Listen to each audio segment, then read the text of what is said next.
Welcome to the next class of literature in English. The next story that we're going to take up is Hitchhiker by Roald Dahl. Roald Dahl was born in South Wales and went to Repton School in England. His parents were Norwegian, so he spent his holidays in Norway. He was a British novelist, short story writer, and a screenwriter. He rose to prominence in 1940s with works for both children and adults and became one of the world's best-selling authors. When World War II began in 1939, he became a fighter pilot and in 1942 was made assistant air attaché in Washington, where he started to write short stories. His first major success as a writer for children was in 1964. Thereafter, his children's books brought him increasing popularity. When he died, children all over the world mourned at his death, especially in Britain, where he had lived for many years. Let us move on and know a little bit about the story Hitchhiker, which was originally published in July 1977. The story features a man who picks a hitchhiker while he was driving to London. Though he was not a pleasing person to travel with, it was that ratty-faced hitchhiker who eventually saves him from being imprisoned and paying a heavy fine. As the narrator describes an incident from his life, therefore the story has been written in first person. In the very first paragraph, the narrator gives a beautiful description of the BMW car in which he was traveling to London. He says, I had a new car, a big BMW. That he had recently bought a big BMW car. It had a top speed of 129 miles per hour and a terrific acceleration. The body was pale blue, light blue. The seats inside were darker blue and they were made of leather, genuine soft leather of the finest quality. The windows were electrically operated, and so was the sunroof. The radio aerial popped up when I switched on the radio and disappeared when I switched it off. The author was extremely happy to see the radio aerial pop up when he switched on the radio and disappeared when he switched it off. The powerful engine growled and grunted impatiently at slow speed. That means when the car ran at a slow speed, there was a lot of sound that could be heard. But at 60 miles an hour, it began to purr with pleasure. It began to run smoothly. In the next paragraph, the narrator mentions that he was driving to London all alone in the month of June at the speed of 70 miles an hour. I was driving up to London by myself. It was a lovely June day. I was whispering along at 70 miles an hour, leaning back comfortably in my seat with no more than a couple of fingers resting lightly on the wheels to keep her steady. Here, her steady refers to the car. He has rested his fingers on the steering of the car in order to keep the car move steadily. Ahead of me, I saw a man thumbing a lift. He saw a man standing by the side of the road asking for lift. In this paragraph, author describes how he felt during his hitchhiking days in the countryside. On seeing the man thumbing for lift, he says, I touched the brake and got the car to a stop beside him. I always stopped for hitchhikers. I knew just how it used to feel to be standing on the side of a country road, watching the cars go by. He describes that he could understand the feeling of a person standing by the side of a road when the cars did not stop to give a lift. I hated the drivers for pretending they did not see me, especially the ones with big cars and three empty seats. He even describes that he used to hate those drivers who used to think, who used to pretend that they had not seen the man standing on the roadside, especially the ones with big cars and who used to have empty seats.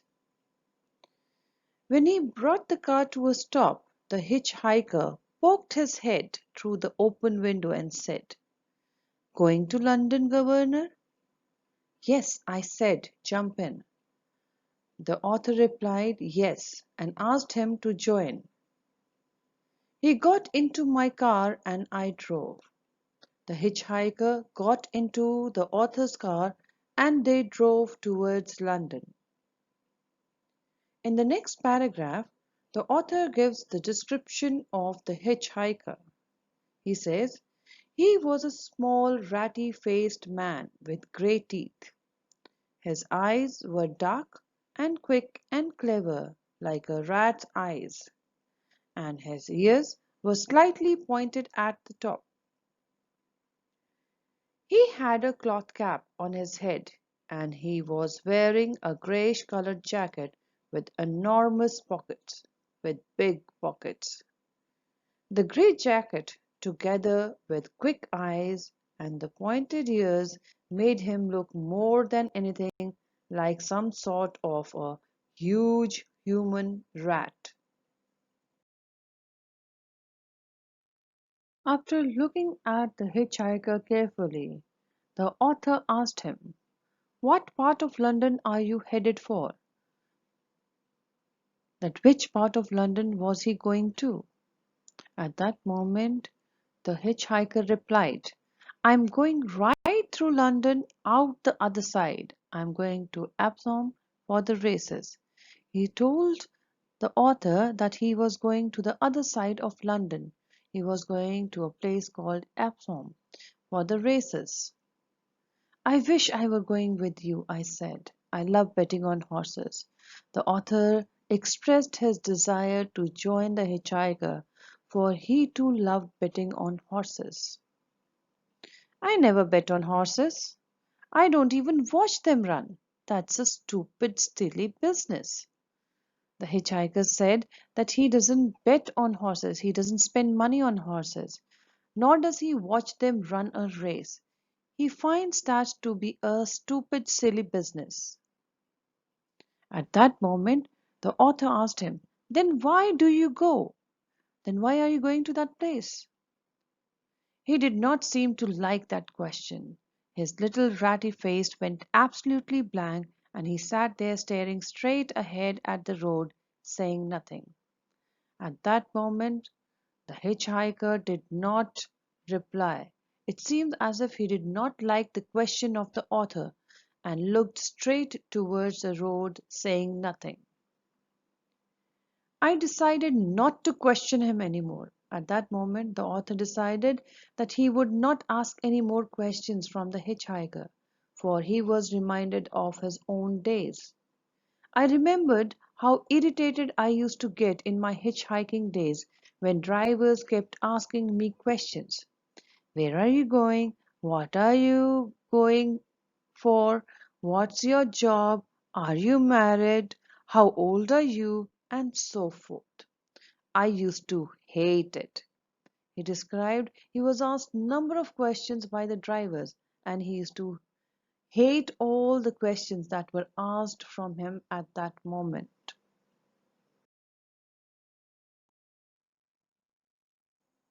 The author asked forgiveness from the hitchhiker for troubling him, and said, "I am sorry. It's none of my business what you do. The trouble is that I am a writer, and most writers are terribly nosy."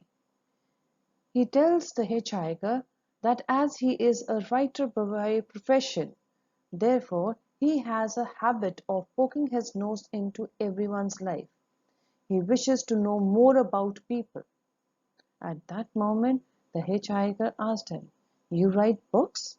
And the author replied, "Yes." He said, "Writing books is okay. It's what I call skilled trade," and he considered it to be a skilled profession. "I am in a skilled trade too," and he told the author that he too belonged to a skilled profession.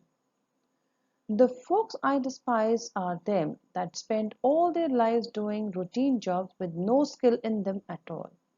He also declares to the author that he hates those people, those who follow the routine jobs in their life but have no skills in them. They are not at all skilled. And by asking him all this, he wanted to know whether the author understood what he meant. The author said, "Yes." "The secret of life," he said, "is to become very, very good at something that's very, very hard to do." At that moment, the hitchhiker says, "The secret of a life is to become successful and do something with great skill, which is very difficult to do." "Like you?" I said. "Exactly, you and me both. That we both are in a skilled profession and it is very difficult to be one like us." On hearing the words of the hitchhiker of being in a skilled profession, the author asked him, "What makes you think that I am any good at my job? There's an awful lot of bad writers around." He asked him that how did he know that he is very good at his job? Because there are plenty of bad writers around in the world. "You won't be driving about in a car like this if you were no good at it," he answered.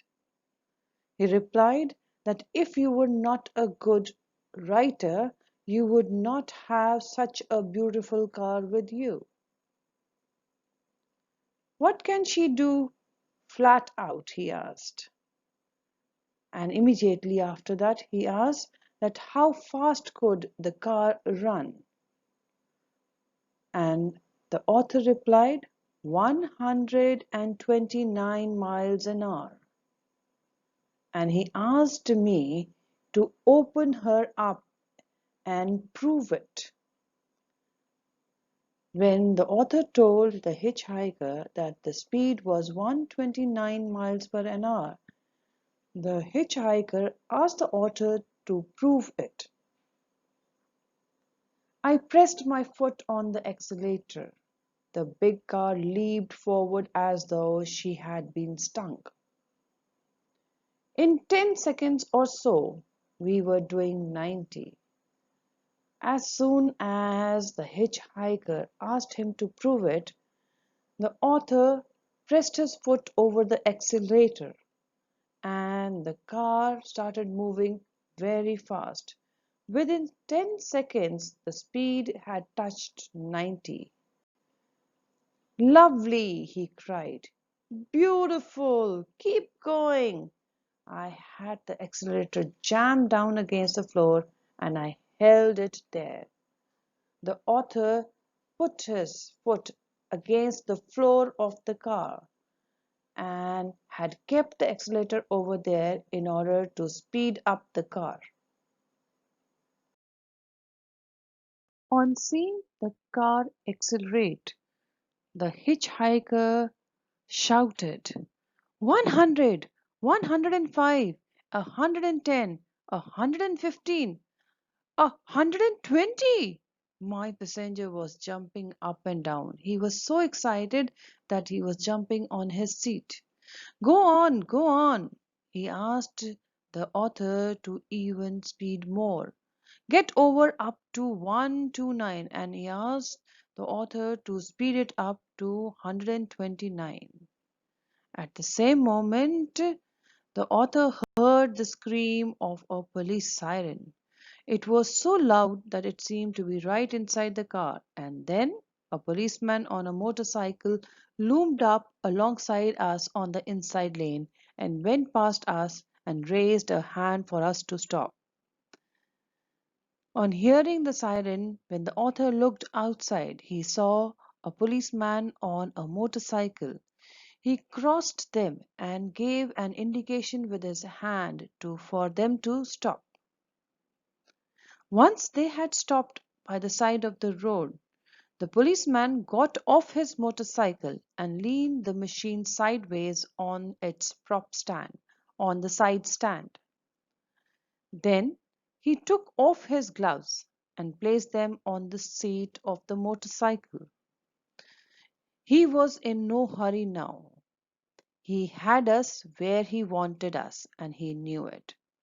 The policeman was sure that he had caught the author red handed driving at a great speed, and now there was no chance for him to escape. After settling his motorbike, the policeman walked slowly towards the author and his passenger, like an executioner approaching his victim. The policeman walked towards both of them like an officer who carries out the sentence of death on his victim. The author further describes the policeman and says he was a big man with a belly. His goggles were pulled up on through the helmet, showing a smoldering white face with red cheeks. That he had placed the goggles on the top of his helmet, and thus his white face with red cheeks was clearly visible. As the policeman approached them, the author and his passengers sat in the car like guilty schoolboys, waiting for the policeman to arrive. The policeman came round to my open window and placed one meaty hand on the sill. The policeman came there towards the driver's seat and placed his healthy hand on the window. He asked the driver, "What's the hurry?" And he replied, "No hurry, officer," that he wasn't in any hurry. The policeman further tells him if he was not in a hurry, then he must realize that he has got himself into a big problem. The policeman tries to question the author and asks him and if he knew about the speed limit in the country. The author replied, yes, he knew it was 70 miles per hour. And do you mind telling me exactly what speed you were doing just now? He asked him if he could tell him at what speed were they driving right now. The author knew that they were wrong and thus did not say anything to the policeman.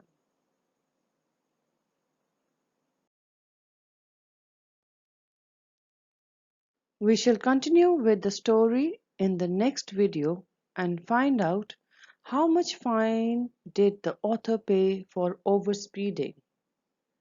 Did the hitchhiker prove to be of any help to him? Let's wait for the next video. Thank you and have a nice day.